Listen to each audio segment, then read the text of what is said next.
관심을 모았던 대전의 혁신도시 입지로 대전 역세권과 대덕구 연축지구가 선정됐습니다. 역세권엔 금융과 철도 관련 공공기관, 연축지구엔 과학기술 관련 기관 유치를 목표로 하고 있습니다. 아산시사나 공기업이 시설관리공단이 임직원 가족들과 수의계약을 통해 일감을 몰아준 사실이 드러나 물의를 빚고 있습니다. 가족업체와 수의계약을 하지 말라며 행동 강령까지 개정한 이사장도 관련됐습니다. 집중 취재했습니다. 한화이글스가 대전에서 올 시즌 홈 개막전을 치르고 있습니다. 초반부터 연패 늪에 빠진 이글스가 기아 타이거즈를 만나 반등을 노리고 있는 현장을 연결해 경기 소식 알아봅니다.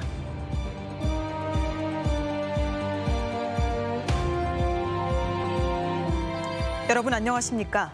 대전과 세종, 충남에서 최근 코로나19가 집단 발생한 서울 이태원 일대를 다녀온 사람은 오늘까지 모두 564명으로 집계됐습니다.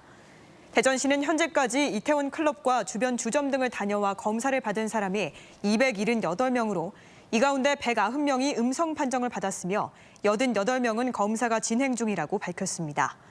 또 세종시는 74명이 검사 대상자로 이 가운데 56명은 음성으로 확인됐고 18명은 검사 중이며 충남은 검사 대상자 212명의 전원 음성 판정을 받았습니다. 한편 세 개 지자체는 클럽 방문자 등에 대해 2주간 대인 접촉을 금지하도록 행정명령하는 한편 유흥시설에 대해서는 집합 금지 명령을 내린 상태입니다.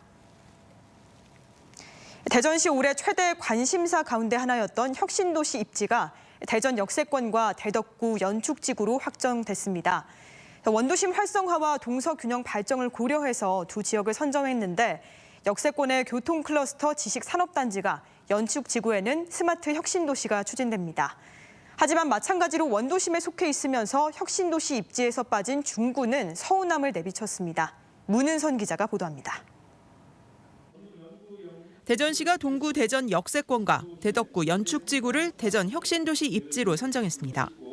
허태정 대전시장은 당초 8개 후보지 가운데 원도심 활성화와 동서 균형 발전 등을 고려해 이 두 곳을 정했다고 밝혔습니다.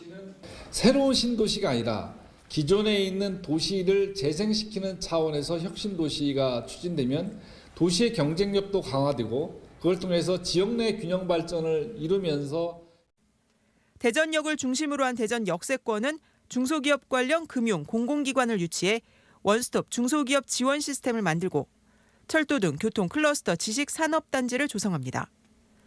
유치 대상 기업은 중소기업 유통센터, 한국벤처투자, 한국철도기술연구원 등이 해당됩니다. 연축지구는 빅데이터, AI 등 4차 산업혁명 기술을 적용한 스마트 혁신도시가 목표입니다. 한국과학기술연구원 등 과학기술 관련 공공기관을 유치하고 대덕구청을 이전해 복합 행정타운을 조성할 계획입니다.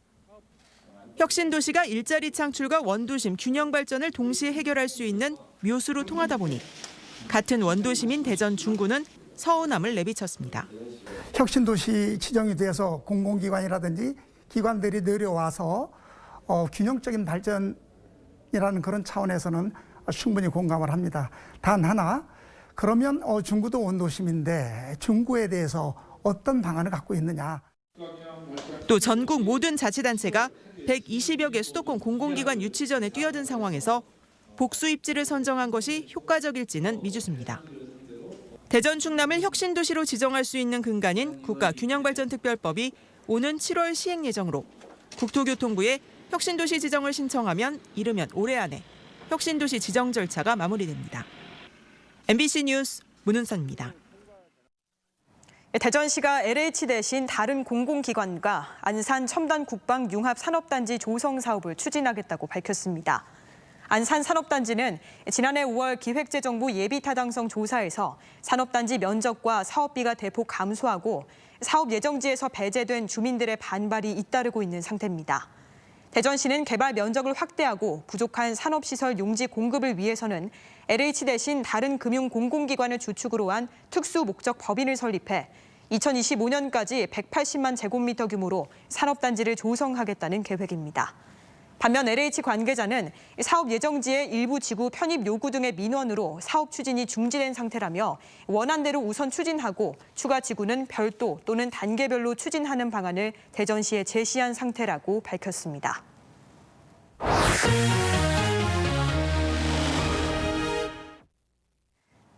집중 취재 순서입니다. 일부 공기업들의 방만한 경영이 여전히 문제인데 아산시 산하 시설관리공단이 임직원 가족들과 수천만 원씩 수의 계약을 맺은 사실이 드러나서 논란을 빚고 있습니다.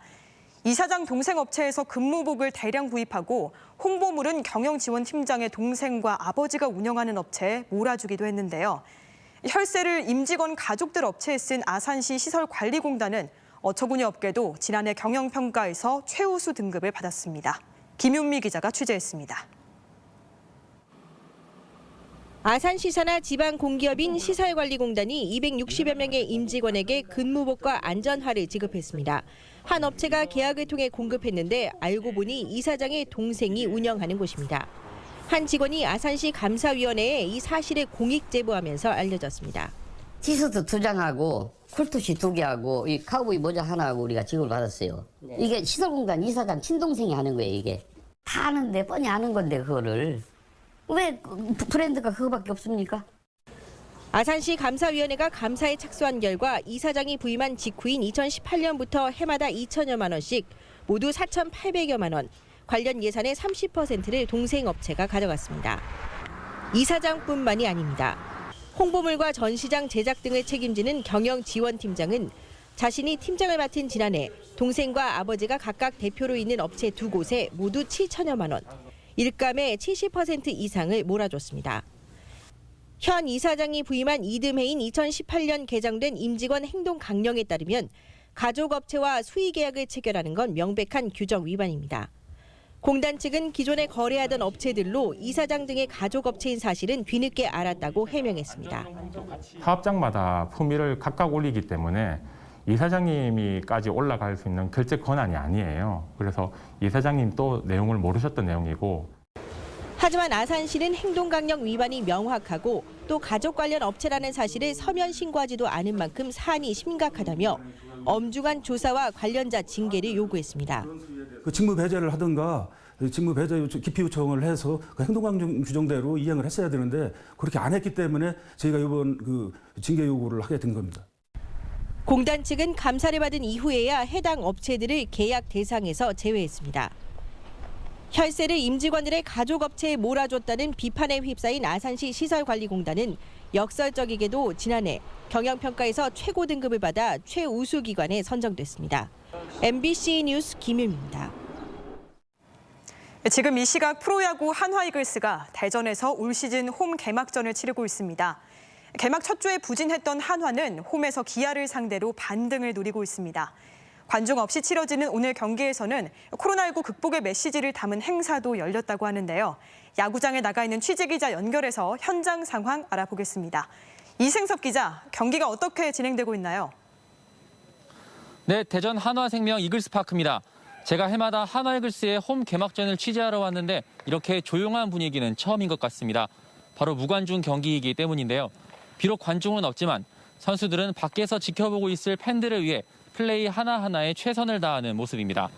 앞서 말씀드린 것처럼 오늘 한화의 홈 개막전은 관중 없이 치러지고 있습니다. 대신 응원단석에는 팬들의 응원 사진으로 꾸며진 대형 현수막이 마련돼 선수들에게 힘을 불어넣고 있습니다. 또 외야석에는 코로나19 극복을 위해 애쓰는 국민과 의료진을 향한 응원의 메시지를 담은 현수막도 내걸렸고요. 홈 개막전 시구에 코로나19와 싸우는 의료진을 대표해 김현숙 충남대학교 병원 감염관리실장이 나서 의미를 더했습니다.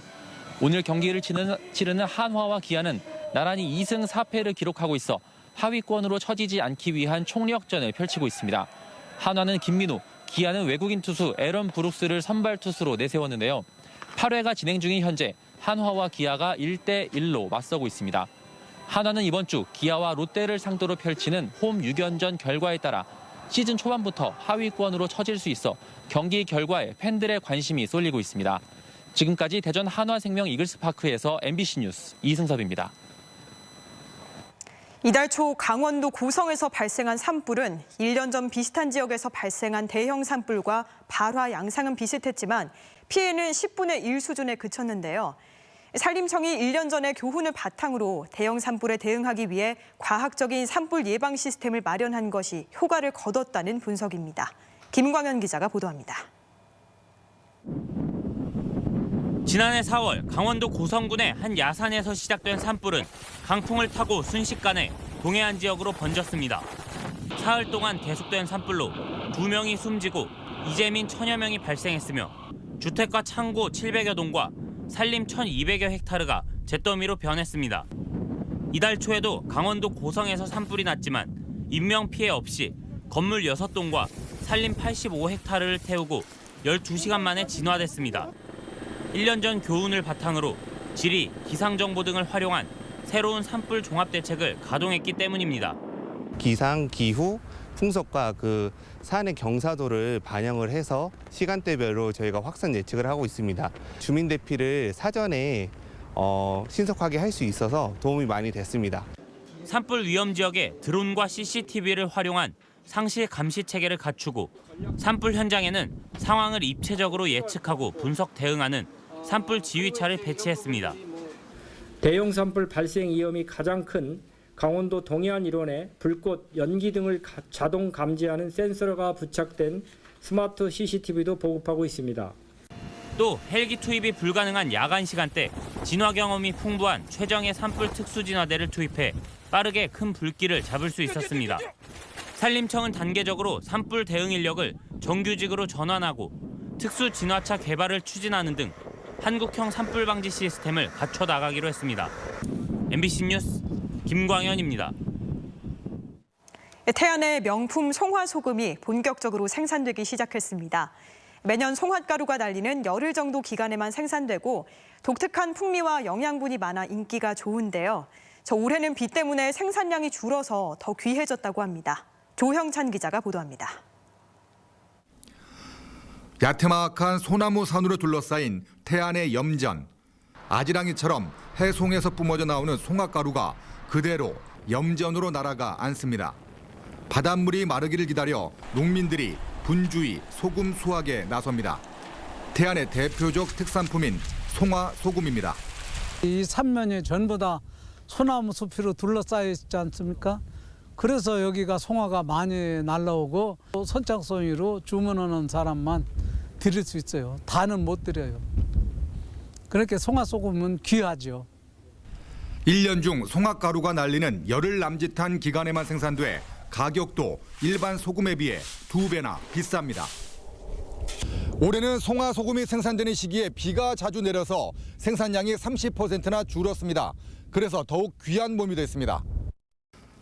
송화소금은 단백질과 탄수화물, 무기질이 풍부하고 비타민도 다양하게 함유돼 있어 인체 혈관 확장과 치매 예방에도 좋은 것으로 알려져 있습니다. 송화가루에 포함된 콜린이라는 성분은 지방간을 해소하고 노화 방지와 피부 미용에도 도움을 주는데 각종 음식에 넣으면 송화가루와 천일염이 만나 독특한 풍미를 느낄 수 있습니다. 송화가루 소금으로 오이 피클을 담근다든지 총각무 김치를 담그면은 단맛과 온화한 맛이 특징이 있습니다. 품질을 인정받아 전국적으로 큰 인기를 누리고 있는 태안 명품 송화소금. 지금이 제철입니다. MBC 뉴스 조형찬입니다. 대전 사랑운동센터와 농협중앙회 대전본부, 대전경제살리기 운동본부 등은 오늘 코로나19 아웃 착한 소비 촉진 범시민운동 발대식을 열었습니다. 이들 기관들은 코로나19 확산과 장기화에 따른 농축산물 소비 침체, 가격 하락, 판로 축소 등 위기를 극복하고 어려운 농업 농촌을 지원하기 위한 우리 농축산물 이용 판매를 활성화하자고 호소했습니다. 대전지방경찰청 국제범죄수사대가 불법 체류자 등을 상대로 수천억 원대의 불법 환전 영업을 한 혐의로 25살 A씨 등 중국인 6명을 불구속 입건했습니다. 이들은 지난 2017년부터 2년 동안 외국환 업무 등록 없이 모두 2,200억 원 규모의 원화와 중국 위안화를 환전해주고 수수료를 챙긴 혐의를 받고 있습니다.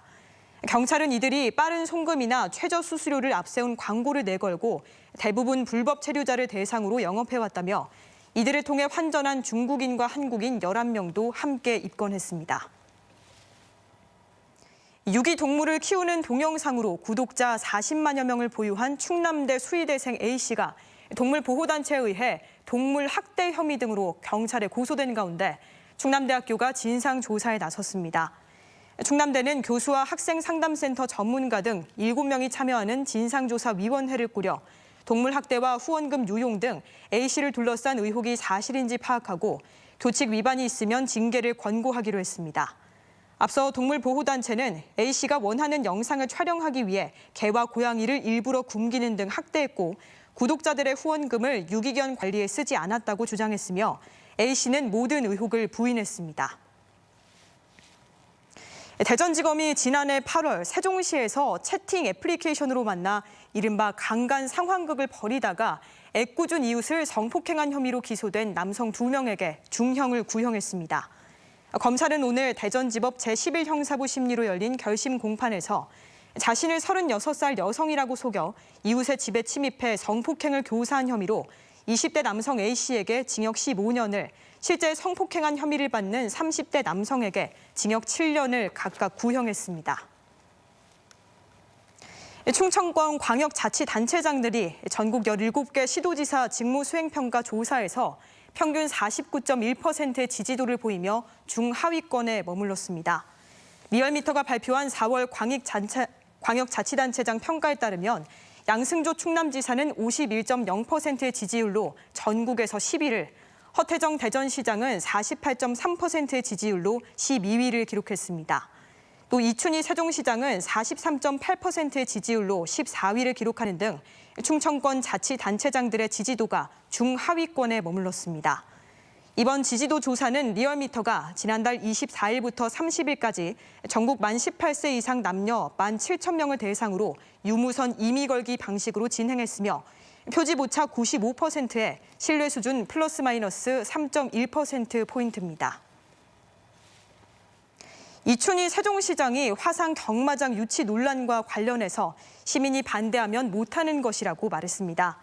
이 시장은 시청 기자실에서 화상 경마장 유치 문제는 실무적 수준에서 논의하는 단계일 뿐이라며 논의를 제대로 시작한 것도 아니고 앞으로도 추진하기 쉽지 않을 것이라고 밝혔습니다. 앞서 세종시가 화상 경마장 유치를 검토한 사실이 알려지며 시민단체를 중심으로 사행산업을 조장하는 것이라는 강한 비판이 일었습니다. 더불어민주당 조승래 의원과 문진석, 홍성국 당선인이 21대 원내 지도부에 합류했습니다. 조승래 의원은 원내 선임부대표로 원내 수석부대표와 함께 국회 운영 전반과 관련한 전략을 기획하게 됩니다. 지금까지 대전에서 전해드렸습니다. 시청해주신 여러분 고맙습니다.